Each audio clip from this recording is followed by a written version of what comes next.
Hey everybody, Brittany here, welcome back to another video. Today we're going to be continuing our Semi-Slav. I'm very excited. So they play c3. And I'm gonna go knight to f6. And I might just play c6 next. Even if they... Okay, so they're playing a Kali system, I think this is called. When it's like a London without the bishop on f4. So we'll play this normally with c6 included. And one of the nice things, if they don't play critically against the Semi-Slav, is we can bring the bishop outside of the pawn chain, which is very beneficial, actually. So playing bishop g4 is a very good move, because then we're playing essentially a reverse London.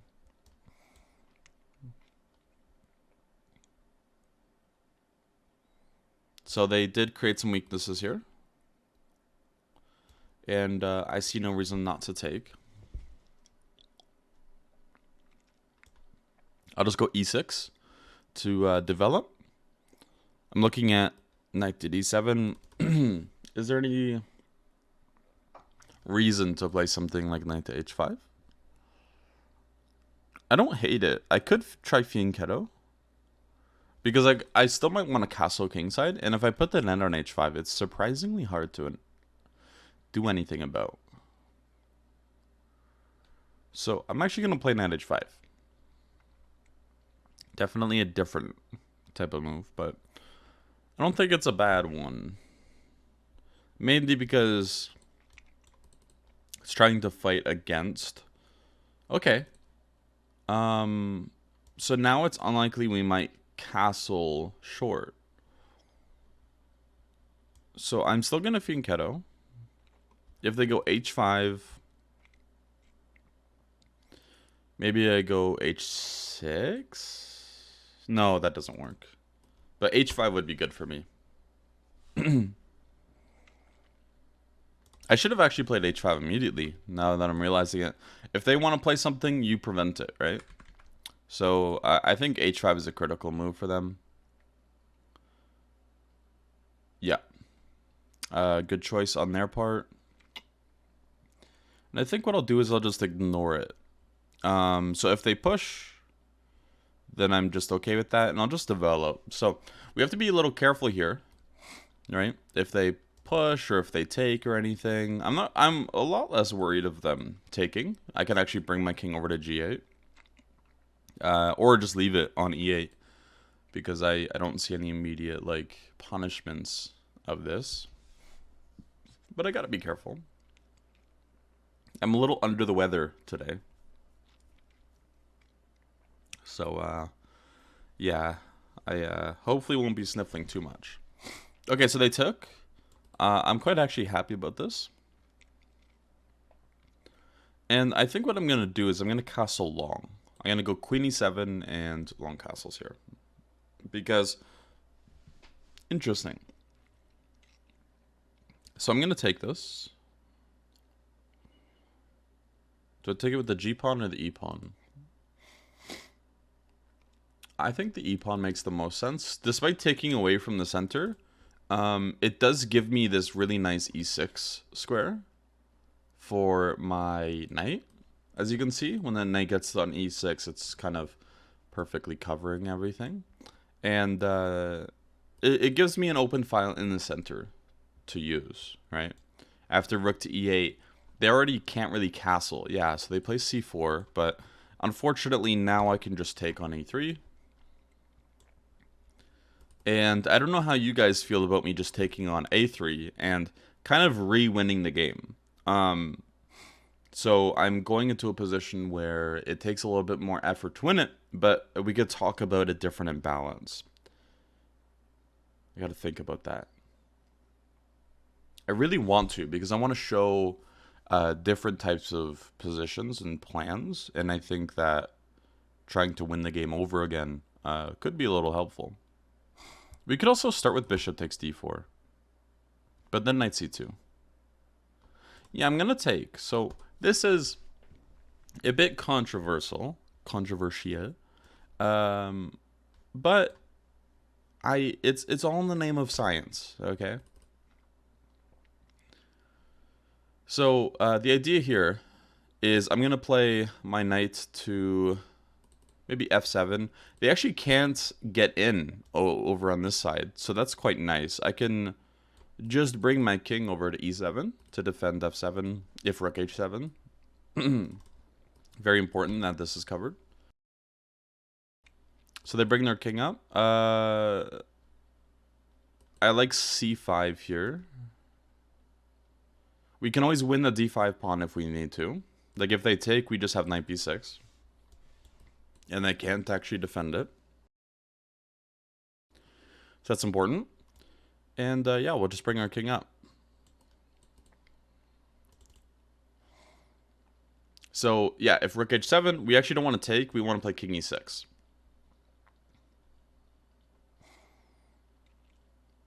And we have a very comfortable position here. So this should be winning. Even when I made the sacrifice, it was winning, but it just takes more effort. And I wanted to show still that, hey, even these types of positions, there are winning ideas, and like hopefully one could evaluate that these positions are winning as well. That's what I want to get to the root of, or the heart of. So again, the knight wanted to be on e6, so we're going to try our best to get it there. And I think a way we do that is by playing knight to f8.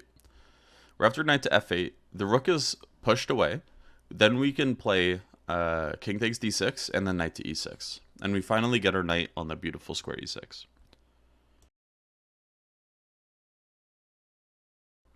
Apologies for the sniffling, by the way.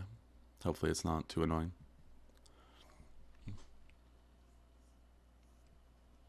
Okay, so they actually missed that the rook was hanging. I'll give them one chance, but not a second one.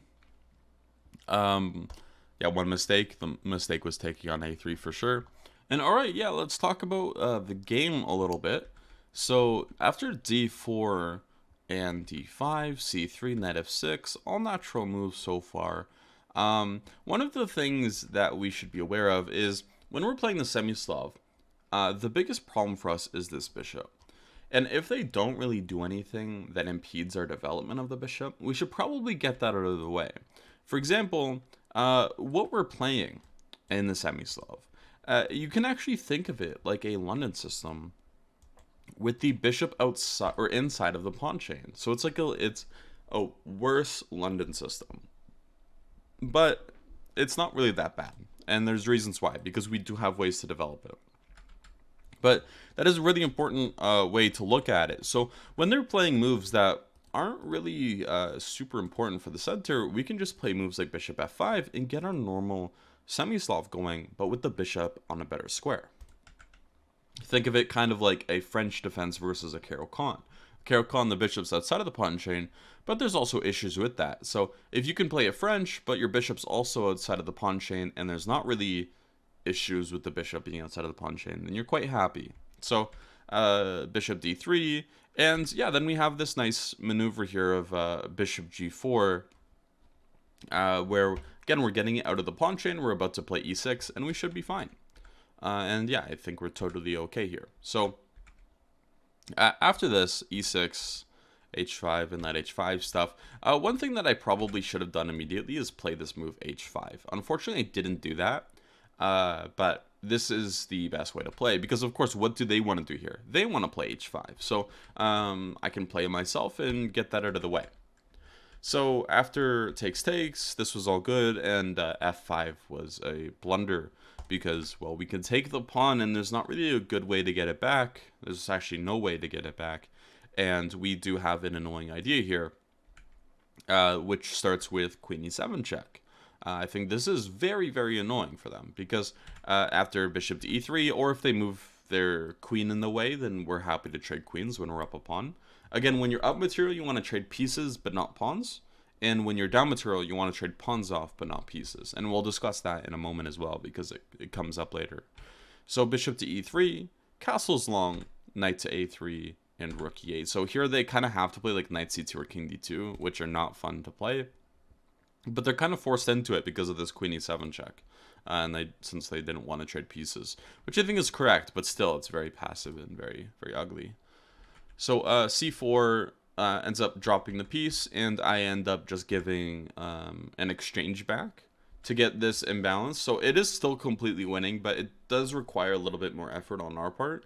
And the reason why I did this is because I think this is extremely instructive, and we don't really see these positions enough. So I thought I'd give them a try. So after taking on d4, rook h1, I could have taken on c4 here. I don't think there's anything wrong with that. I ended up just trying to go for the defense of the f7 pawn. So one thing that would be good for them is in this position, after king d7, rook h7, and king d6, I think they would be hoping for this move a little bit. Because after they can take on f7, they start trading off pawns, which is what the defensive side will want. Of course, this is still completely winning, but when you're looking at these positions, imagine if every pawn comes off the board, besides the rook and then the two pieces we have here. This is not really so great because there's not really a way to win of a bishop and knight versus a rook. So we don't really want to trade pawns, and this pawn's quite weak already. So that's why after rook h7, king e6 is just the better choice, because if they push it, our knight's still covering the square as well. So we don't have to worry about that. A4, knight to d7 just to blockade the pawn. And the idea here was to go knight f8, kick the rook away, and then we can win the pawn. So it takes a little bit longer to win the pawn, but because of this, well, you know, after rook h1 and king takes d6, it's even more winning, just because, well, we still have our f7 pawn as well. So there's no weakness on g6. Our knight is extremely secure on this e6 square. And things should be very comfortable for a win here. So, for example, rook b1, king c6. If rook e1, we don't go back. We just go knight e6. And, well, they have a ton of weaknesses, and we could just start playing on both sides of the board, which is the advantage of having two pieces versus a rook. Yeah, so hopefully that was interesting. Hopefully you don't hate me too much for, you know, toying around and trying different things out. But I thought it was instructive, and the game was kind of over before it started, so I wanted to give a little bit more room there just to see how we can win different types of positions instead of just a piece up, like where there's imbalances. So I stand by my decision, but hopefully you guys do too. Anyways, again, sorry for being sick. If my voice sounds a little weird or if I was sniffling at all, I tried to mute those parts, but that's unfortunately, you know, I'm doing the best I can. But hopefully I will resume my healthiness, my glorious state of health in the coming days, and get back to recording. So thanks for watching, and I'll see you tomorrow. Bye-bye.